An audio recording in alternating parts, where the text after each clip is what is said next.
আসসালামু আলাইকুম। আজকে আমি অবস্থান করতেছি চট্টগ্রাম জেলা সীতাকুণ্ড থানা। এই সীতাকুণ্ড থানার যে পাহাড়, চন্দ্রিমা পাহাড়, এই চন্দ্রিমা পাহাড় পরিদর্শন করে এসে রাস্তায় যাবার পথে আমি দেখেছি যে এখানকার এই রাস্তাটির 1 থেকে 1.5 কিলো রাস্তা, 1 থেকে 1.5 কিলো রাস্তার ভিতরে আপনার 20 থেকে 25টা মন্দির আছে। ব্যাঙের ছত্রে ছাতার মতো বেড়ে উঠেছে এখানকার শুধু মন্দির আর মন্দির। এখানকার প্রত্যেকটা মন্দিরে যেন একটি বাড়ির এবং বসত ভিটার মতো সাজানো গোছানো। দেখেন এরকম অনেকটাই সাজানো গোছানো থাকে, পাশাপাশি অনেকগুলোই কিন্তু বেশিরভাগই মসজিদ। প্রত্যেক গ্রামে গ্রামে কিন্তু মসজিদ আছে, কিন্তু আমি এখানে এই সীতাকুণ্ড এসে দেখলাম 1 থেকে 1.5 কিলোর ভিতরে অনেকগুলোই মন্দির অবস্থান করছে। আর এই প্রত্যেকটা মন্দিরে কিন্তু পরিদর্শন এবং পর্যবেক্ষণ করছে এখানকার স্থানীয় বাসিন্দা।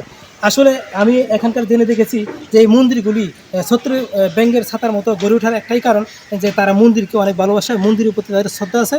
আর এই শ্রদ্ধা থাকার কারণে তারা প্রত্যেকেই কিন্তু নিজ নিজ জায়গায় নিজের এলাকার নিজের স্থাপর পিঠের মধ্যে তারা এই মন্দিরগুলি গড়ে তুলছে। আর প্রত্যেকটা মন্দিরের নাম লেখা রয়েছে শ্রী লোকনাথ, শ্রী জগন্নাথ, শ্রী কৃষ্ণ, শ্রী সবগুলো মন্দিরে কিন্তু শ্রী শ্রী দিয়ে এই নাম উচ্চারণ করেছে।